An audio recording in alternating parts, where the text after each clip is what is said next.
परमगुरुभ्यो श्रीमदानन्दतीर्थभगवत्पादाचार्योभ्यो नमो नमः।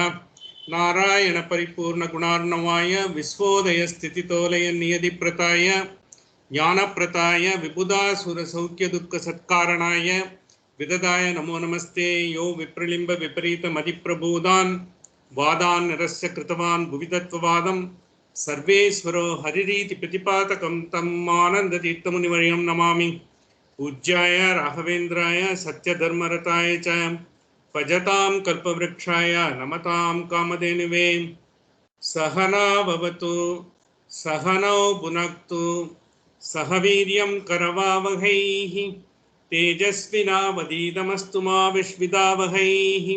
ओम शांति शांति शांति। Friends, we are going to complete the second Valli. We are going to begin the third Valli. Third Valli is also very important Valli. We will just talk about all the Vallis. Before that, we will be reciting the Mangalacharanam.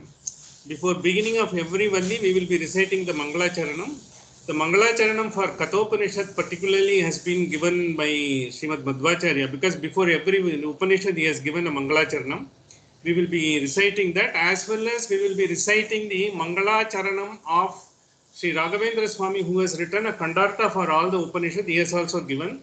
These two are invoked basically, to get the benefit of the Upanishad to each and everyone who is listening to that. That is the purpose. The Mangalacharanam is a very, very important aspect, because all the Acharyas have written the Mangalacharanam even before the Brahma Sutra Bhashya. All Shankaracharya, Ramanujacharya and all. Whereas Madhvacharya and Raghavendra Swami has written before beginning each of the Upanishad. So therefore we will recite these two, the Mangalacharanam, then we will proceed further. Om Namo Bhagavate Tasmai Sarvatah Paramayate Sarva Prani Hidistaya Vamanaya Namo Namaha Samasta Guna Purnaya Dosha Duraya Vishnave Namas Shri Prananathaya Vamanayate Ishtadayineham Namo Namaha. So this is basically, in this, if you had seen, the Vamana is being invoked. For Kathopanishad, each of the Upanishad, we will have to know who is the Rishi and who is the Chandas and who is the Devata. It's not only for Upanishad, it's also for every mantras. If you see all the mantras, there is a Rishi, there is a Chandas and there is a Devata. All the three have to be known. Then only you get the full effect of that Upanishad or the mantra, as the case may be. Here the Rishi is Yama. Yama is the one who is giving, he is the one Dharmaraja, he knows the highest knowledge, he is giving it to Nachiketa. So Nachiketa incidentally becomes a Rishi after the completion of the Upanishad. By the completion of the Upanishad, he also becomes a Rishi. And the Chandas is Anushtup, by which the entire the mantras have been formed, 32 letters. And then we have got the Devata is Vamana. Vamana is a Devata because if he is the smallest of small, as well as he will also take the highest form. As we have seen, Ulahalanda Perumal, what we have seen, Vamana Avatara, he is a Vamana, Trivikrama, and he is also Dadivamana and Upendra. All those, the Amsas are of that of Vamana. The Vamana is being referred to here as the Devata for this Upanishad, because we are trying to understand the Almighty in his avatara as Vamana, because he is the subtle of the subtlest. He is a subatomic particle. Like that, we try to understand him. Once you understand him, you know how big he is, Mahat. In Vamana avatara, he comes as a dwarf, and finally he becomes such a big figure. He just with one step, he takes the entire earth, in his one measure. And then he takes the other three worlds. So he takes by other through measures. So that's why Vamana has been invoked in this. Coming to this Upanishad, just to give a brief of this is coming in Krishna Yajurveda, because that we will have to remember that. And in this, one of the important aspect is, it's also coming in, it is called Kataka Samhita, the Kataka portion of it.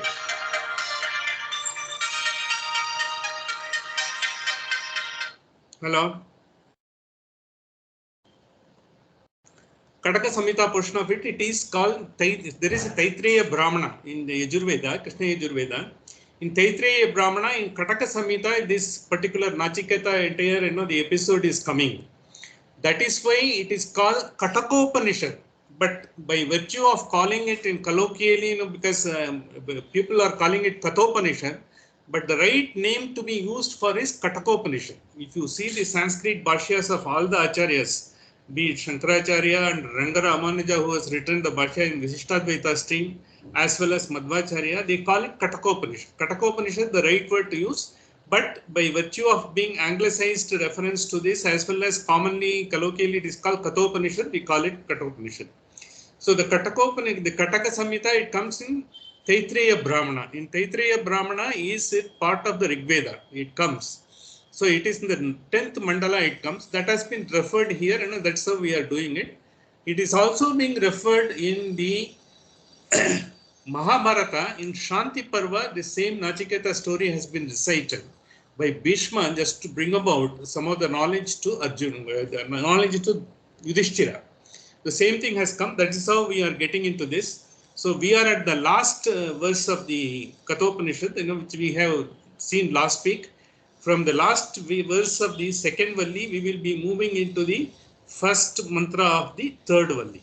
That's why we have recited the Mangalacharana, because before beginning of every Valli, we will be reciting the Mangalacharana to get the auspicious benefits of this Upanishad. So last mantra, last week, just to bring about, because the last mantra of the second Valli, what we said, Yasya Brahmacha Chatram cha Ube Bhavato Vodanaha, the entire, because for the entire Lord, this entire world, if it is a dining table, in which the entire spread is there, the people who have evolved, Brahmanaha, Brahmana, Brahmacha Kshatram, Kshatriyas, the both are being referred because they are the one who have given up all their, qualities, and they have taken to the highest level of achieving. The Brahmanas achieve the highest knowledge, the Kshatriyas highest, they are achieving the highest sort of whatever they have to do, the administration, as well as they are looking after the country, they are administering the country, they are doing everything. That means where you excel in whatever qualities that has given you and to full potential, they are being liked by the Brahman, because that is, you just focus on that. Be mindful about what you are doing. That is one meaning of it. It has also got another meaning of it, because others, those who have excelled in whatever they're doing, in terms of knowledge, in terms of karma, or in terms of administration, whatever you are doing, going to do for others, once you are taking everything to that, that is what the God is looking for, in the sense, you excel in whatever you are doing. If you are knowledge based, you are a Brahmana in the sense who is excelling in the knowledge. If you are in the teaching, not only that, it refers to every other profession in the world in the current context. Even if you are a plumber, if you are able to do your job to the perfection, you are just someone, who is likable by the highest power. That shows, you don't have any sort of unwanted luggages. You don't have likes and dislikes. I will do only this type of work, not other type of work. You try to constantly evolve, excel in your job. That is what it is. It is the meaning given in that, always you will be able to excel only when you don't have likes, dislike, and fully involve yourself in the job. This is the simple meaning of that.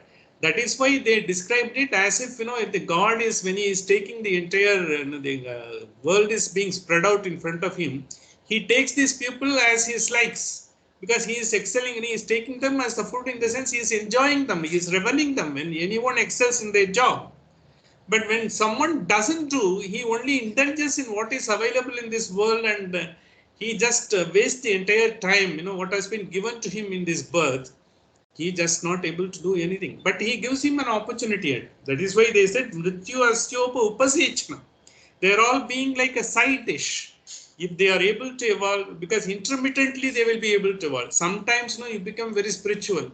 But afterwards, once you come out of the spirituality, you've got other things to be dealt with in the world, you again start indulging in all these things. So when it happens, what happens, then you just give what is the spiritual, it's okay when I have to do it, not in this moment, I will have to work here and I will have to see how I am able to get my lot of it. I am not bothered about how others are going to suffer and all. Even at the cost of others, I am trying to live in this world. So we are all like, when you are having that moment of spiritual elevation, you are upasecham, in the sense, like you are having a pickle or a puppet or dahi in your this one. He takes it occasionally when you get into occasional spirituality. But otherwise you are indulging in this world, because you will be circulating, you will be again coming back to this world, you will be doing it. He will not be able to like. But those who have evolved, those who have completely given up themselves into what they are doing, into the services what they are providing, they are the one who are highly likable to them. This is what Mantra said.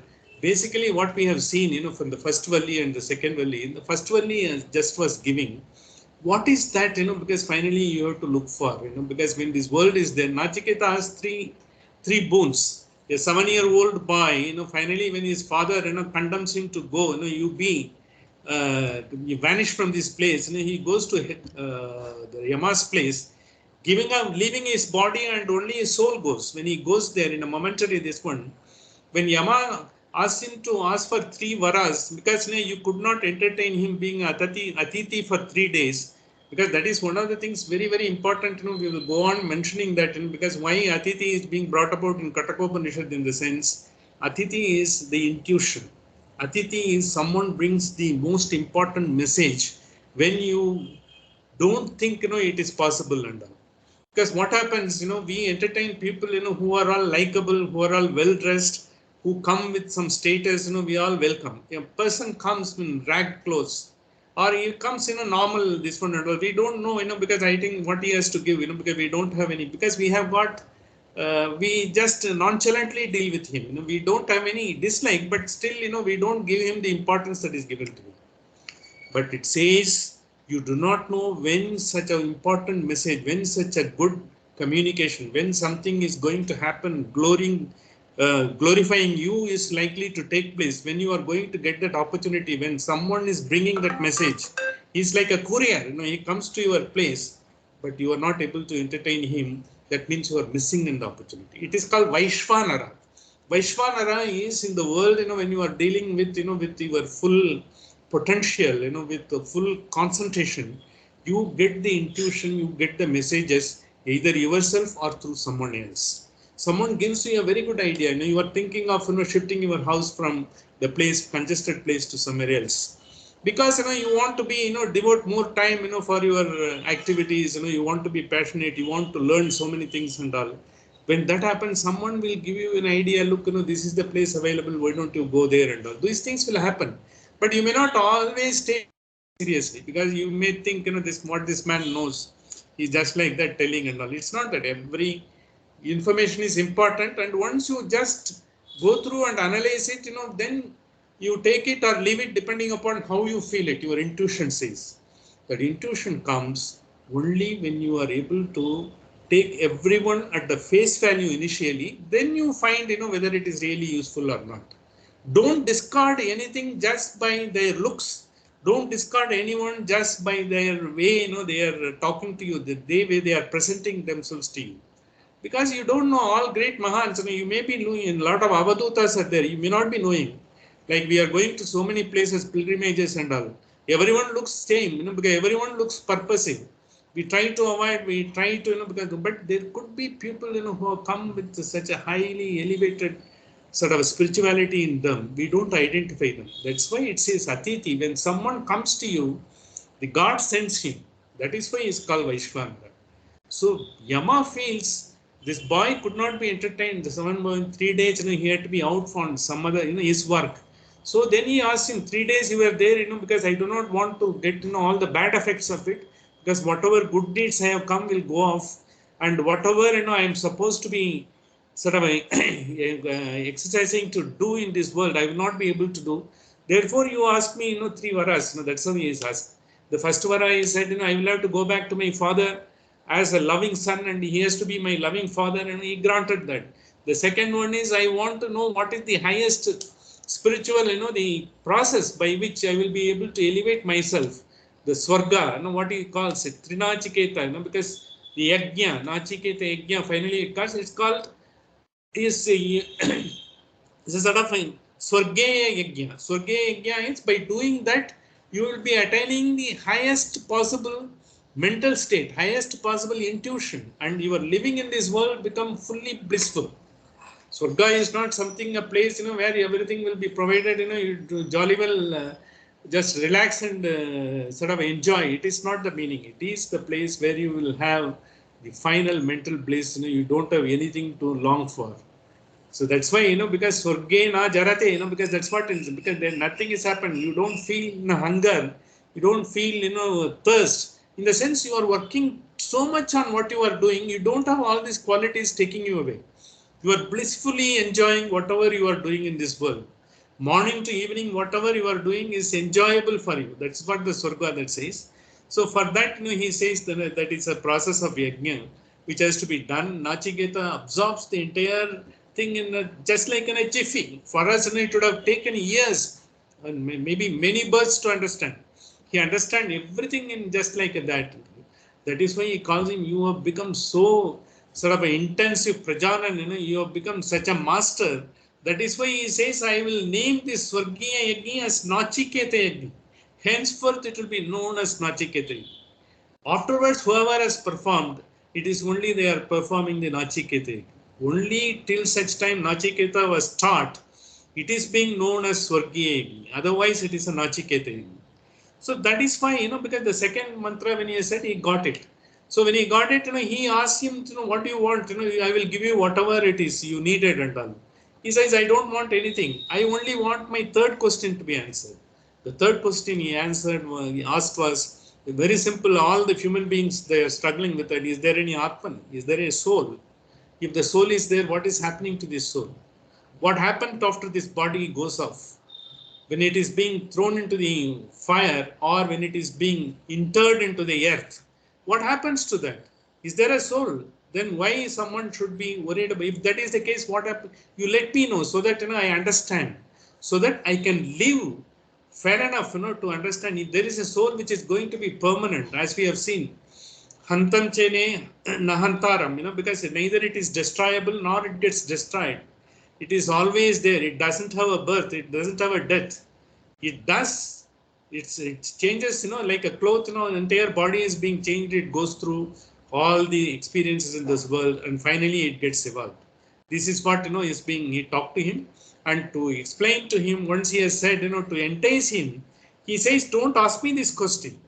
So in fact, in first Valli, one verse is there. In that he says, don't be like a creditor, because like, creditor, who is just forcing the man to pay up his debt and he is just pushing him into every corner. Don't be, don't ask this question. Even this question has not been understood by the most evolved. Even devas have not understood this. Still they are just, going through and reflecting themselves to find the answer for that. Don't ask that, because when they say, it is very, very, it is the message for us. We being a human being, we are not able to see the soul. And we say we have got, the different births, it is not destroyable, it is there all through, it doesn't have a birth and all. When you don't are not able to see, when you know that is going to be the finally whatever you are going to do in this world is finally getting into the elevation, finally getting into the final bliss for that soul, which is going to finally get the final liberation, which you are not able to see. It is a disembodied, the disembodied soul, disembodied mind. It is also in your Sushma Sarira, it's in the astral body. So we have got three bodies, the grass body, astral body and causal body. That's what, the entire Upanishad says, entire scripture says. When you are in the grass body, through the grass body, you have to get the experience so that your astral body gets the elevation. And from the astral body, finally your causal body gets the final liberation. These are all mumbo jumbo for us, because we will not be able to understand with the body, mind and intellect. That is why one of the mantras in the second Valli, it says, na tarkena apyaneti, because you will not be able to understand by logic. You will not be understand by reasoning. You will have to experience yourself. That requires, you will have to submit yourself. You will have to go through the experience. Just because you know one philosophy, it doesn't mean, you know everything and you are evolved. But you will have to work on that. By how you work on that? By constantly reflecting yourself, constantly giving up your luggages, constantly taking away. Because as we said last week, you will not be able to get over raga, dvesha, likes, dislikes and all. It will not be possible. But then you will have to float above them. Float above them. How will you be able to float above them? When you work on something more. When you are working on something, like if you are going to be, associated with a charitable organization, or you are going to be associated, with some organization which is helping the old people or poor people or the one who are not having the proper means to understand, proper means to study, and you are going to help them. And you work simply on that. Don't worry, bother about anything and all. When you are trying to work on that, because you are embarking and enjoying the journey of this life.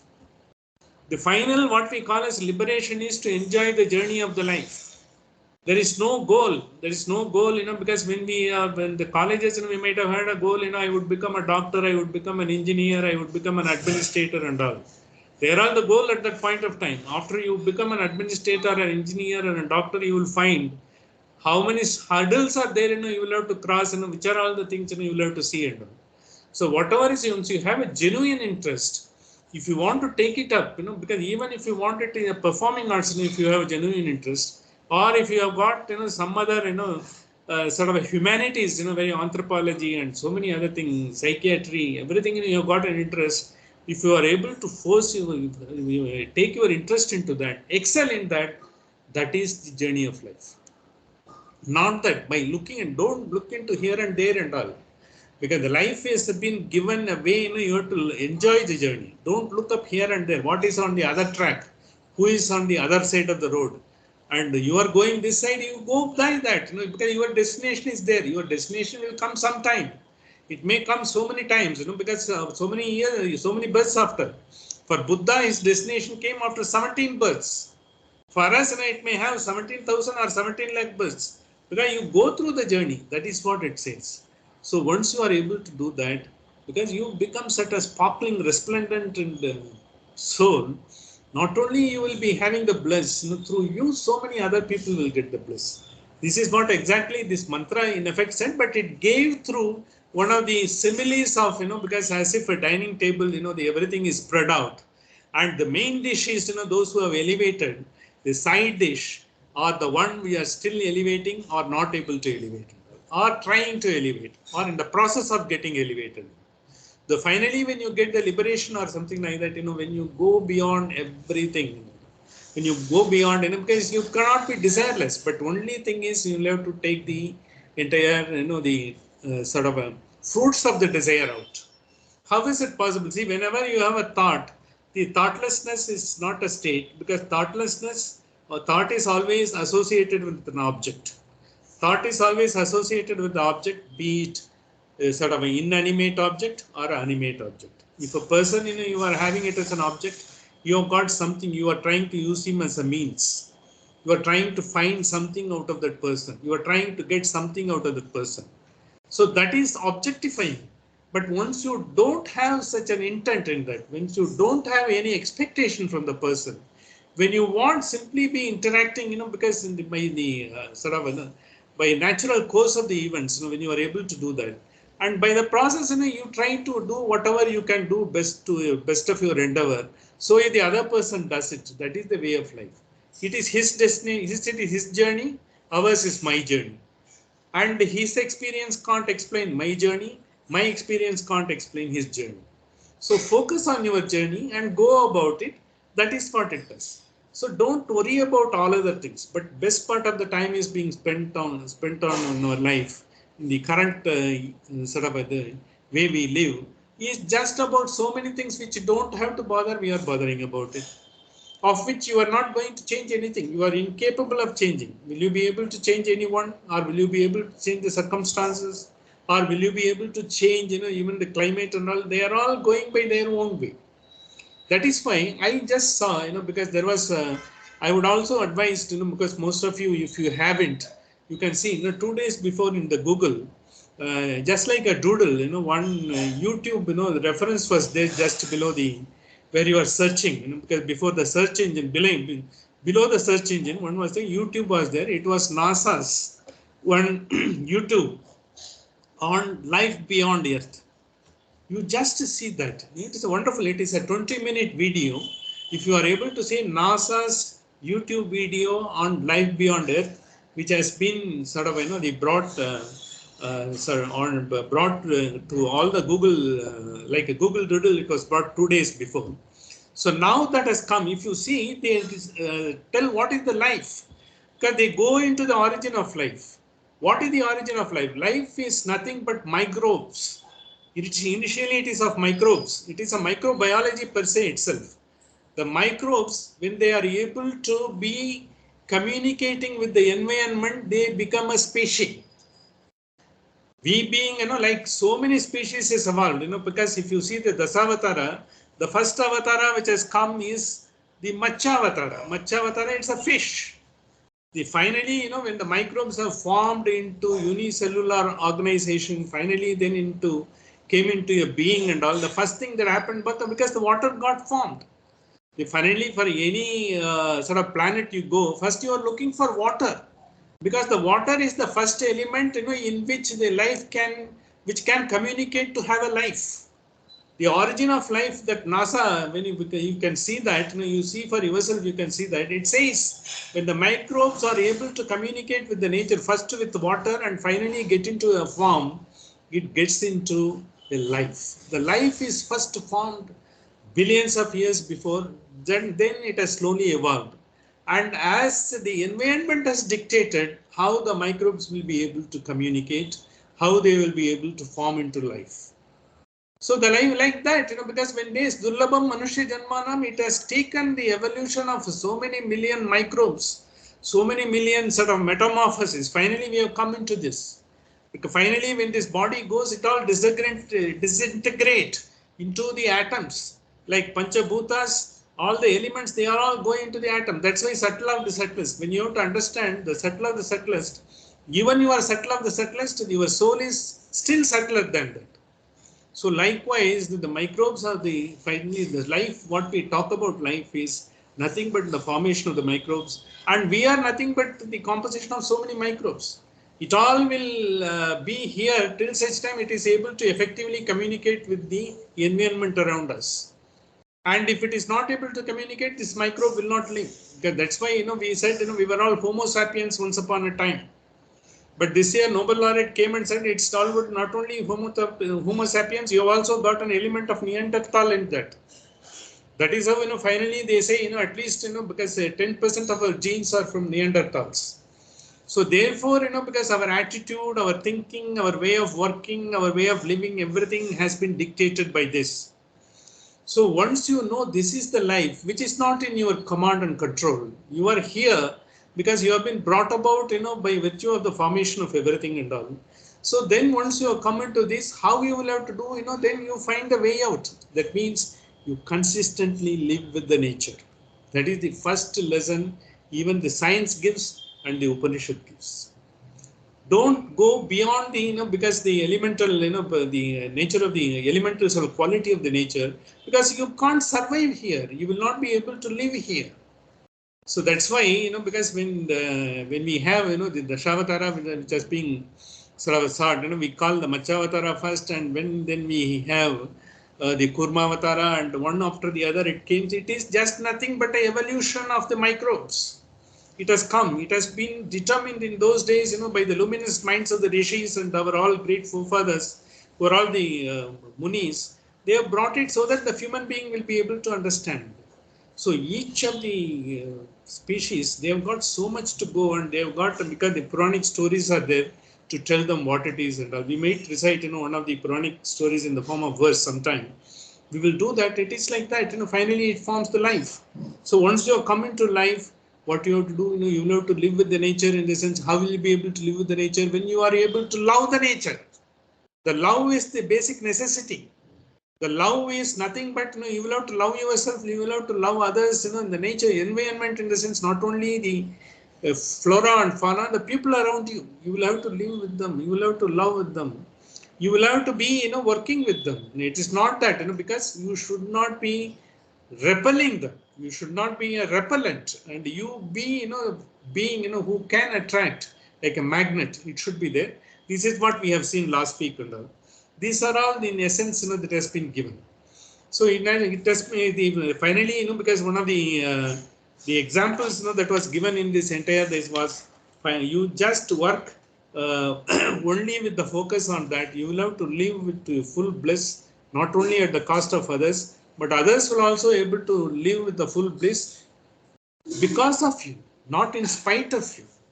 So you should also be a being like this. So once you have, the entire world will be wonderful place. So in this context only, the second Valli we got, Shreyas and praise, because always, you got two roads to cross. You are at the crossroad every moment of your life, every moment right now, every moment earlier, even every moment that is likely to come. Whether you are going to get which option, the option which is going to Shreyas is the one where we'll be looking for something, where we'll be able to get the best out of it without expecting the fruits. You will be able to do yourself. The praise is the one which immediately gives you the entertainment, which immediately gives you the pleasure. You will be going further. That we have seen in detail, how many things that are there in all. So in that context only, in one of the mantras, he says, Nachiketa, at your age, you have become so elevated. I want entire humanity to be so elevated. He says, because he is all role model for the entire humanity. Because are we being a role model? Because that is what left to the people, who are trying to get the knowledge for them to decide. Because nowhere else in our scriptures, nothing is being forced, nothing is being commanded. There is no commandment in our religion. There is no commandment in our Sanatana Dharma. It says everything. It puts you everything spread out into a buffet. It is for you to take what you want. If you take the right thing, because there are the right, energy giving energy giving dishes are also there. Energy taking dishes are also there. Which one you want to take it? It is up to you. This is what they have scribed up. And that is why here what happens, once you with the full conviction you take it, you yourself gets elevated. It is your own conviction is required. Your own conviction, if you want to love and if you want to live in this world, you have to first love yourself. Love yourself in the sense you have to be sort of so high in your own estimation. I can't be commenting on others. I can still be a rascal in my behavior and all. I will have to elevate myself. In my opinion, when I reflect, Nitidhyasana, when I reflect, I will have to see, yes, I am still up to my standards, or still I will have to reach my standard. I will have to work on that. Because I should know my own, because weak spots.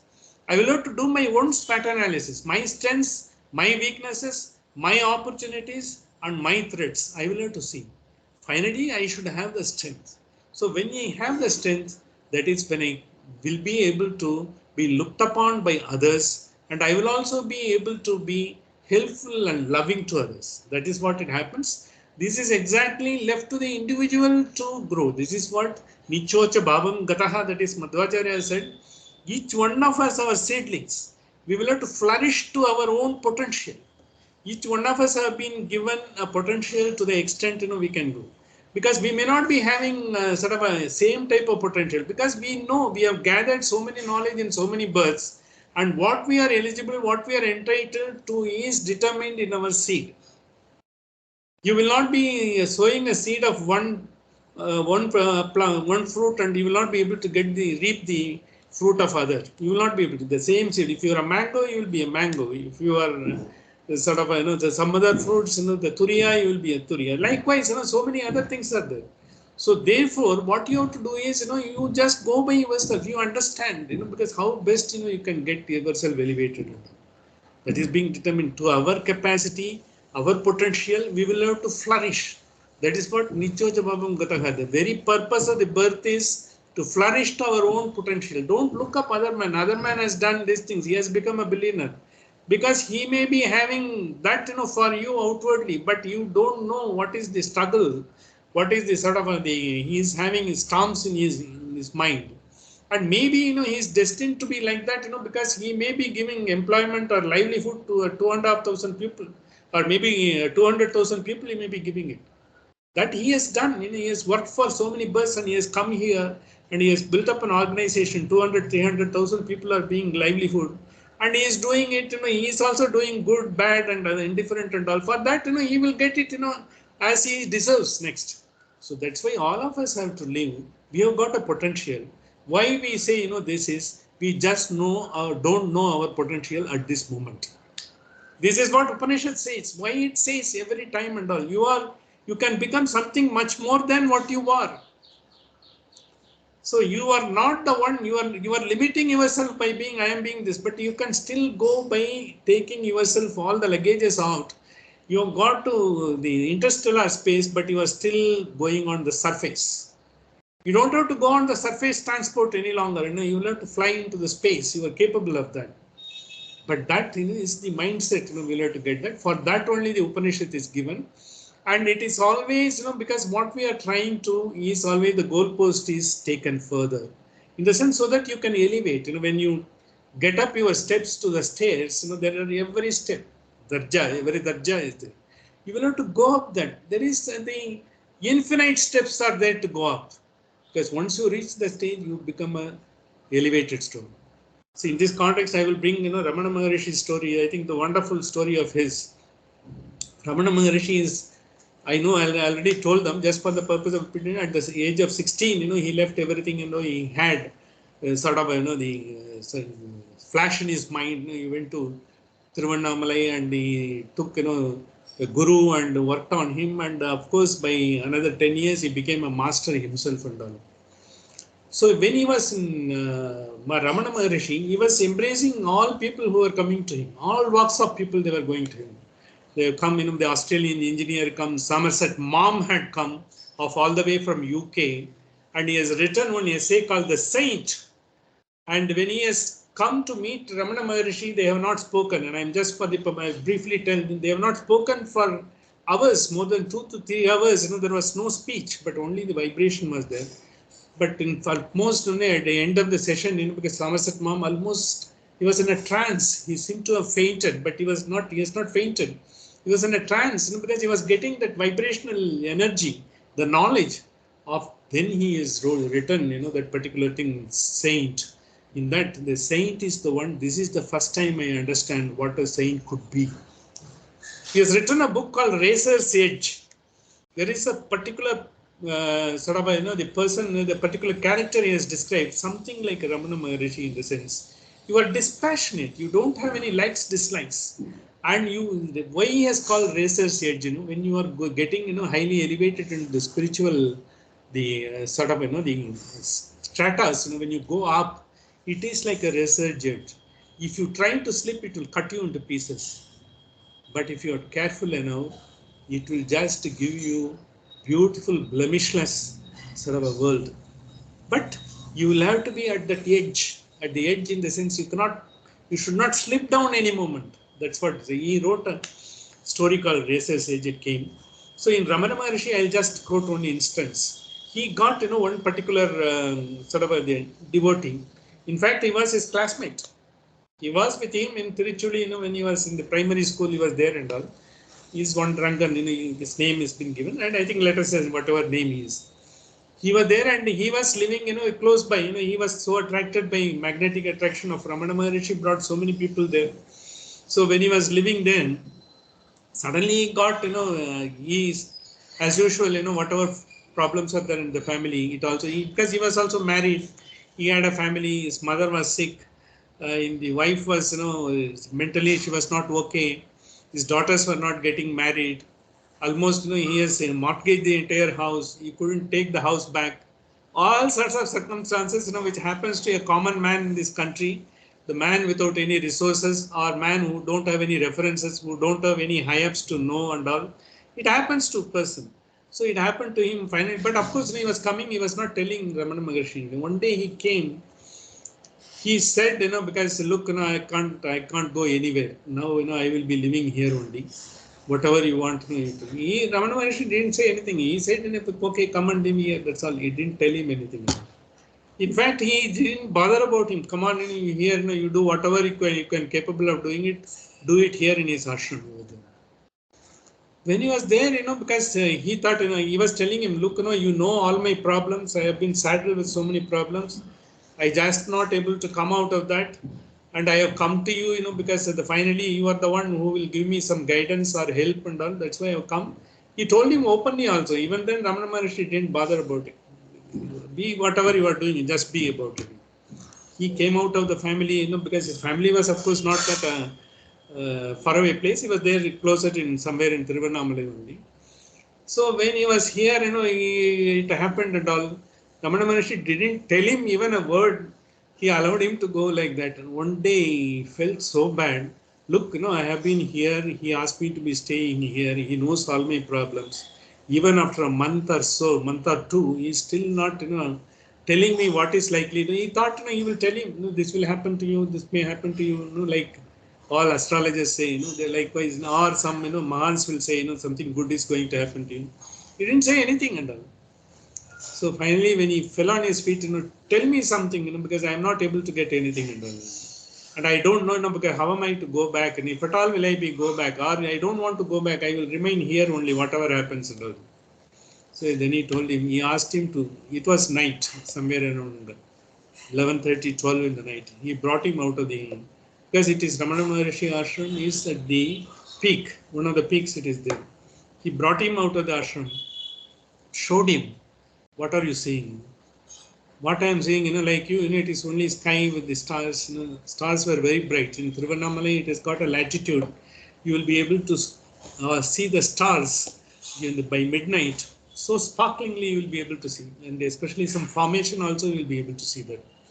When you showed him, and then I am seeing the stars. Then, are you seeing the sun? Yes, sir. And the sun is, because for in the earth, for people, the sun is the biggest star, because it gives the energy. Night, it is not that moon is there. And these stars are all there, for they are all very small. But these stars are much, much bigger than the sun and the moon, because they are at a distance. But they are very small. They look like that. But for us, the sun and the moon, they are the one, because we can see with our sort of open eyes, we can see that. But we can't appreciate the stars, because they are very tiny, tiny thoughts. Twinkle, twinkle, little star. They are all there. But we are not able to say, but they are much bigger, in terms of size, energy, everything and all. Likewise, then he told him in this the sense, whatever is happening, you are taking it as something, a very big problem, like a sun, moon and all. But you are like a star, because you will be able to capable of doing you will be able to get out of this entire thing without any problem. So that day onwards, he stopped cribbing. In fact, he didn't talk anything about it. He was more mindful of whatever he has to do in the ashram. He was doing it. So then, because the entire agitated mind has gone off. He has got the clarity, in the sense, by worrying about and by repeatedly talking about why, the disturbing others and telling about everything and all, something wonderful is not going to happen. But he has to have a clarity of mind, clarity of thought, by which he will be able to achieve anything. So after that, because that was one Purnima day was there was a puja. After that, Ramana Maharshi asked him, okay, you stayed here, you go and see your family and come back. But when he went, his family, he couldn't believe. They were all in a very joyful mood. They are all giggling, and because they are in a very comfortable position. They said all the problems have been solved. He said, because that finally, they got some finance. The house mortgage was redeemed, and they were also living, happily, and they are likely to some people are asking for their daughters in marriage. So many things, he was not able to believe. But he saw the problem, it went away well. He said, I couldn't solve it all. Of course, one of the things, because once you had the clarity of the mind and all, it is infectious. Since you are a part of the family, your clarity of thought and your clarity of mind also gets into them. And it's not only that, because Ramana Maharishi has sent the vibration so powerful, so that, because once you have a clarity of thought, once you are getting into that highest bliss, automatically the fruits will come to you. You don't have to go after the fruits. That is why the Gita says, Karmanyeva adhikarasto. Ma paleshu katachana. Don't expect. Ma is don't. Paleshu katachana. Any fruit, don't expect. It will come to you once you have a clarity of mind and clarity of thought. Of course, you must also have a guru who is giving you the vibration. So guru is very important, Sanatana Dharma, because you are trying to see something invisible. Something not, because by thinking and dialect and deduction, you will not be able to understand. Yavacho navartante, because that's what, by words, you will not be able to describe. It is beyond that. That has to come by your own clarity of thought and by your own understanding, then automatically things will happen. It may not happen the way you want, but it will happen. He never knew how these things happened. He was only cribbing for 2 months with Ramana Maharishi. But when he was simply things, he was tending the vibration. But of course, he was also advising them because something happened. Because people who came to know, they have understood. When something has to happen, you don't know how it happens. And you will be doing the right, your words will be right. You will be doing the right thing. You will not be talking something nonsense. The words will come at the right time, at the right moment. That is intuition. That comes out of that. That intuition comes from the clarity of thought. And clarity of thought and clarity of mind by virtue of your own submission to the ultimate power. As in Krishna Vichetavit, and as you were to long for water, in a sun, after walking a mile, it is like that. You will have to take that. But for that, you will have to dedicate, devote, and it is not a fast food. You will have to work on that. You will not anticipate everything as it happens in the world. You cannot give a color to whatever is happening in the world. It has to happen like that. It didn't have to happen like that. It may happen much better. It may happen in its own way. So therefore, we should not worry about that. This is what we have seen the second Valli. So once we have come into the second Valli, when we have got this, finally it is the Om. Finally, the importance of the Om has been explained. It is Aksharam Param. It is Alambaram Param. So beyond that, because finally all the acharyas, they have to do the Om Upasana. The Om Upasana is Ha, Om, Ma, because I will also explain later, though we have explained elsewhere, what is that represents, we will say. With this, now we are getting into the third one. We had a simile here, as if the entire world is a dining table. Those who have evolved or liberated were all called Brahman and Kshatram, who are like Brahminical qualities, that is knowledge, and Karma Yogis, who are like who are administering, who are doing everything, and who have submitted only to the cause of that. So that's why it is the same thing is being going to be reflected here as to what is that going to happen. So it does have another connotation also. Brahma in the sense, Brahman in the sense it's called Brahma. Kshatram is a case, it is called Vayu. The Vayu is the one, he is beyond the earth also, Akasha also. He is supposed to be, Vayu is supposed to be the first begotten child of the entire primordial power. He is the one first comes. When you get, when we say, Antaryami is there, Antaryami, how it happens? In your place, through the first breath you take in this world, once you come into this world, through the breath it takes place. Vayur, Anilam, Amurtam, Adedam, Basmantam, Sariram. Isavasya Upanishad, 14th mantra we have seen. When you are having Antaratma, when you have got the divine energy in you, and all these are all coming through prana. The prana is the one through which he gets into his body. When the body goes up, when the prana goes up, he also leaves. Because they don't get destroyed, as the body and all. They don't get entered into the earth. It comes when the time comes. It goes when the time goes. So he goes off. Means like that. So when this particular the context has been shown, and Brahma, and finally Mrityu, Upasechanam. You are still living in this world, you are still indulging in this world. Mrityu, when you said, it is like a Rudra. Rudra is a Samharaka, because finally he takes out all dirt in you, he makes you elevate and all. He takes you to the highest Shivogam, the highest bliss he takes. These are all the inferences given in this. With this, we are coming into a simile, metaphor in the third Valli, first mantra. I will just tell a few words on this metaphor. We will see the beauty of this metaphor next week. I don't think any scripture anywhere else in the world could have ever imagined such a metaphor. It is a common metaphor. All of us can understand right in present day, and that metaphor has to be. It is like two drinkers after a hard day's work. I think I will just tell about these two drinkers. I will talk about what is the drinkers and all. Before that, I will recite the first mantra of third Valli and just give one or two lines brief and keep the interest going on. The next session, we will see that. Third Valli is in your page 65 of the document, 1.3.1. You can see that. Ritam pibanto sukratasya loke. Sukratasya loke. See, two drinkers, Ritam Pibanto Shukratasya Loke, in the sense two drinkers who are sitting on a cave in an isolated place to enjoy the drink after the hard day's labor. This is the common phenomenon. You have got, because Tasmak is there in south, and you have got the bars are there in Mumbai, everything. It gives, apparently this is the meaning it gives, but we will see the inner meaning of that later.